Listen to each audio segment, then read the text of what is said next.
vamos a hablar justamente de estos dos casos, el caso de Venezuela y de Brasil, con nuestro invitado de esta mañana, Miguel Ángel Rodríguez Macay, es destacado profesor universitario e internacionalista sobre este tema. ¿Cómo estás, Miguel? Muchas gracias. Muchas gracias, Armando, por la invitación. Bueno, primero Venezuela.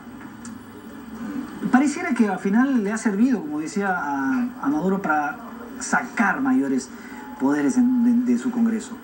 Es verdad, si ya tenía un control, fíjate, de todo el aparato estatal, ahora con esta suerte de bendición omnímoda que acaba de hacer casi a la retórica de Luis XVI, el Congreso, la Asamblea Nacional, creo que Maduro va a tener a sus anchas bases todo un marco de acción para ejecutar o seguir ejecutando estas políticas maniqueas de violación flagrante de derechos humanos. Entonces, creo que ha habido una reacción del presidente Maduro a las medidas sancionadoras de Estados Unidos en una coyuntura donde el país está totalmente polarizado, con una oposición todavía que no termina de cohesionarse. Y frente a un escenario regional donde el UNASUR ha demostrado ser indiferente con el pueblo de Venezuela. Y esto es, creo, lo más grave que pueda pasar en un momento en que se ha hecho pregón de la Carta Democrática Interamericana, firmada precisamente en el Perú en el 2001, la Carta misma de la OEA, que estatuye las reglas básicas de la democracia y el Estado de Derecho. Entonces esto prácticamente no existe. Nos estamos dando cuenta una vez más que el UNASUR está actuando conforme a apetitos prácticamente teledirigidos por una Venezuela que sigue manejando estos mecanismos. Es un espíritu de cuerpo, un no me meto para que no te metas en mi casa tampoco. Y eso es malo porque la política exterior, primero, la política exterior de cada Estado debe suponer un acto coherente respecto de lo que uno aboga e invoca siempre, como es el respeto irrestricto a la democracia. Entonces, si es el mínimo del contexto en el que deben movilizarse los estados, ¿cómo es posible que se reúnan los ministros de Relaciones Exteriores y con una coyuntura tan adversa no se haya dicho nada sobre la violación de derechos humanos en Venezuela? Hace poco un opositor fue encontrado muerto en su celda. Un joven, un niño de 16, de 15 años de edad, muerto en una revuelta en Táchira. Es decir, creo que estamos entrando a una situación realmente grave donde el escenario internacional que debió ser para fortalecer y para condenar está resultando más bien para apañar a un régimen gendarme como es el de el presidente Maduro. Ahora, en el caso de Obama no está muy claro en realidad qué lo lleva a... Algunos dicen que es incluso una especie de cambio en su propia posición, porque el año pasado normalmente él dice, bueno, esto no vamos a hacerle favor, pero ahora parece que sí se lo hace. Bueno, yo creo que hay dos cosas allí. Primero, en el frente interno creo que Obama se muestra o quiere mostrarse una vez más fuerte en el Poder Ejecutivo frente a un parlamento, frente a un Congreso americano que ya perdió con una mayoría republicana. Entonces, quiere decir una vez más que la política exterior de los Estados Unidos la decide el Poder Ejecutivo, que soy yo, o el gobierno demócrata.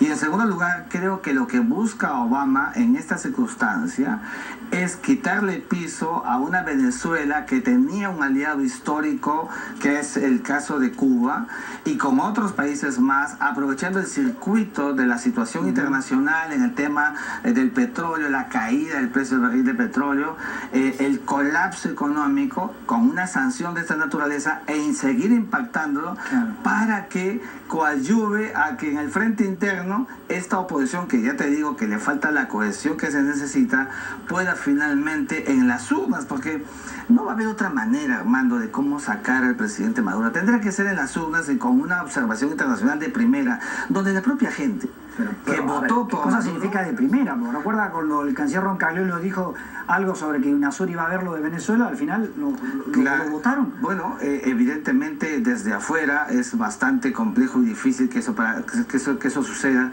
pero yo te digo, fíjate, la misma gente que ha votado por muchos años por el chavismo, subsidiados y apoyados, esa misma gente que hoy no tiene que comer, esa misma gente que hoy no encuentra una proyección, será la que, a mi juicio, en algún tiempo, esperamos pronto, que lejos, pueda revertir a este régimen que no está prácticamente haciendo lo que corresponde para un país asfixiado económicamente. Ahora, más allá de eso, digamos, claro, está en lo político, Maduro traza la línea y le dice a los otros presidentes, o están conmigo o están contra mí, y ya vimos para dónde se pusieron, pero, digamos, analizando esto desde el punto de vista del derecho internacional, ¿es una intromisión de Estados Unidos en un asunto interno de Venezuela? Porque, ojo, que las sanciones no son al país, sino son a personas individuales.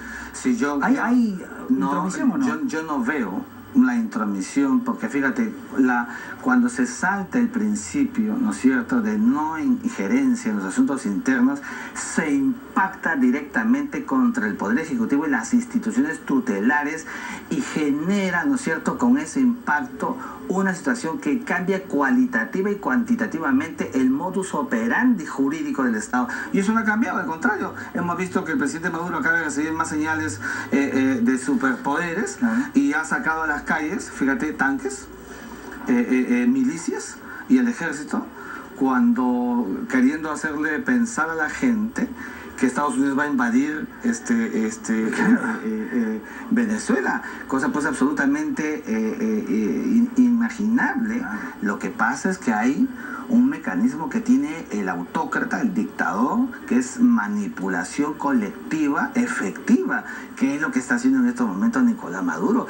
Pero la injerencia interna en la Carta de la Asamblea General de las Naciones Unidas, la propia Carta de la ONU, establece claramente una distinción cuando hay un impacto que lacera el statu quo del Estado y rompimiento del Estado de Derecho con esa injerencia, sea con asuntos de opinión o por un ingreso, lo que no ha pasado, ni va a pasar pues con Venezuela. Lo que en la práctica UNASUR está haciendo, está respaldando a estos señores que o se han robado la plata de Venezuela o han sido responsables de la muerte en las calles de Venezuela. Es una pena. Eso es lo que ha respaldado UNASUR. Armando, el Perú prácticamente fue el que lideró la creación del UNASUR cuando la Comunidad Sudamericana de Naciones en el año 2004 en el Cusco, acuérdate.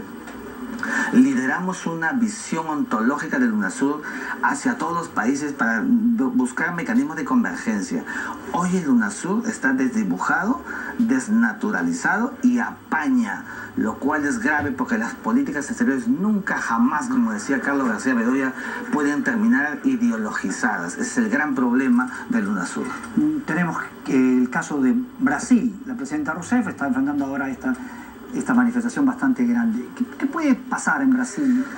Fíjate, yo lo que creo es que aquí hay una suerte de hartazgo colectivo. Recuerda que el problema de la corrupción ya es transversal. Desde el propio gobierno de Lula se hablaba de la corrupción. Durante el primer gobierno de Dilma Rousseff lo mismo. Incluso en la época en que le gana las elecciones a Aécio Neves, también se tocó el tema de la corrupción y con ello incluso gana las elecciones. Creo que hay hacia el interior de Brasil fuerzas emergentes que ya no están dispuestas a que tantas evidencias de corrupción.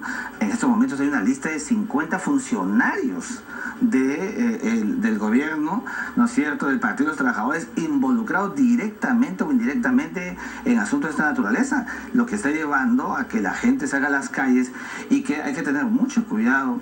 No obstante que comienza un gobierno democrático, por cierto, recuerda que los países y los regímenes en este tiempo del siglo XXI se caen justamente cuando la corrupción campea y las evidencias de ello son tan notables que pueden hacer tambalear a los regímenes. Nosotros tenemos una experiencia al final del gobierno del fujimorismo. Está lejos de ello, pero esperemos que haya explicaciones satisfactorias a un eje social de la mitad del país. Recuerda que ella ganó con 51%, o sea, hay una mitad del país.